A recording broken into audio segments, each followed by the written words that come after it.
का दिन बहुत दुर्भाग्य का दिन है। कबीर आश्रम को दामाखेड़ा ग्राम में स्थापित हुए 120 बरस हो गए।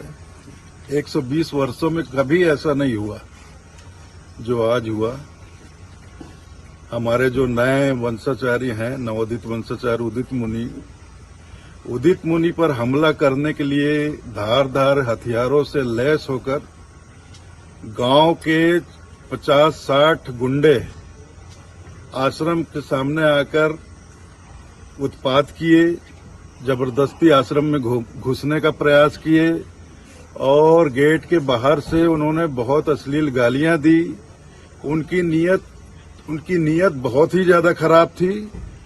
वो सीधे बोल रहे थे कि हमको उदित मुनि को मारना है। मतलब आज ये हम कबीरपंथियों के लिए इतना गंभीर विषय है, इतना गंभीर मामला है कि एक तरह से वो हमारे कबीरपंथ के भविष्य का कत्ल करने आए थे। फिर कुछ लोगों को पकड़ा गया, लोग इकट्ठे हुए, गांव के लोग इकट्ठे हुए, आश्रम के लोग इकट्ठे हुए। फिर भानु प्रताप गोस्वामी आए तो फिर वो लोग धीरे से खिसकने लगे। इतने में मुझे खबर लगी, मैं अंदर से बाहर आया। फिर मेरे आने पर वो लोग भागने लगे तो फिर दौड़कर कुछ लोगों को पकड़ा गया। तो मैंने तुरंत ही इसकी सूचना छत्तीसगढ़ प्रदेश के गृह मंत्री जी को करवाई।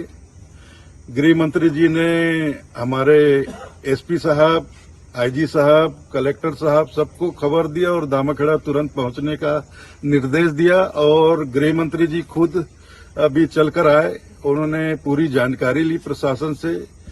यहाँ पुलिस बल आते ही कुछ लोगों को गिरफ्तार भी किया गया है और संस्था, हमारे आश्रम की संस्था प्रतिनिधि सभा की तरफ से हमारे सिमगा थाने में एफआईआर दर्ज करवा दिया गया है। कितने की संख्या में हुड़दंगी लोग यहाँ पहुंचे हुए? हुड़दंगी लोग करीब 60 से 70 लोग रहे होंगे और हथियार से लैस थे। ये बहुत ही मतलब पहली बार ऐसा दामाखेड़ा में देखा जा रहा है।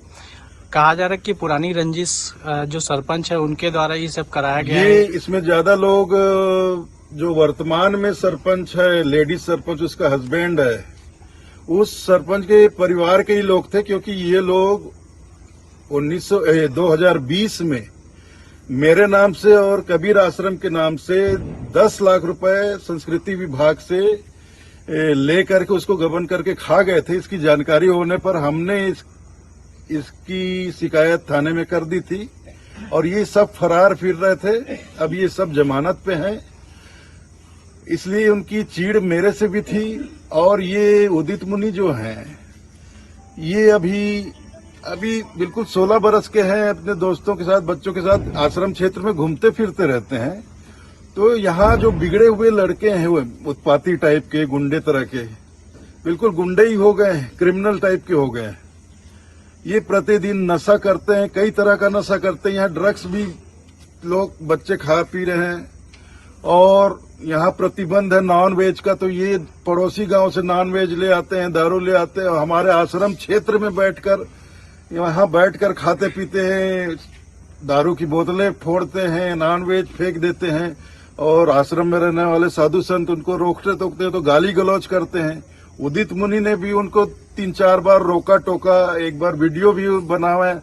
तो इसके लिए वो उदित मुनि से चिढ़ गए और आज इसीलिए वो लोग उदित मुनि को मारने के लिए 60-70 लोगों का दल बना के हथियार से लैस होकर आज उन्होंने कबीर आश्रम दामाखेड़ा के ऊपर हमला किया। बलपूर्वक आश्रम के अंदर घुसने का प्रयास किया। गेट लोगों ने बंद कर दिया तो 4 दीवारी फांद कर अंदर घुसने का प्रयास किया, लेकिन सफल नहीं हुए। तो बाहर से ही ऐसे हथियार लहराते हुए, धारदार हथियार को लहराते हुए इन्होंने, उदित मुनि अंदर थे, हमारा पूरा परिवार था, साधु संत थे, मतलब धमकी दे रहे उदित मुनि को बाहर भेजो, हमको इससे हिसाब बराबर करना है।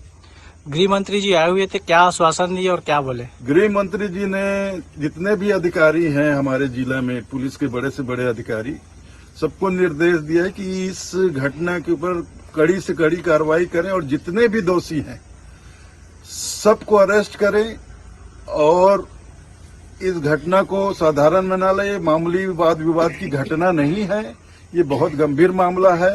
ये एक पंथ से संबंधित मामला है।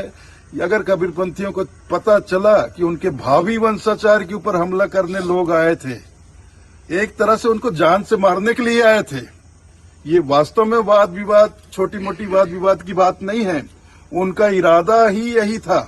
वो आज उदित मुनि को मारने के लिए ही आए थे हथियार लेकर। और ये पहली बार ऐसा हुआ है कि कबीर आश्रम के ऊपर 60-70 लोगों ने दल बनाकर हथियार से लैस होकर यहाँ हमला किया है और जबरदस्ती घुसने का प्रयास किया है।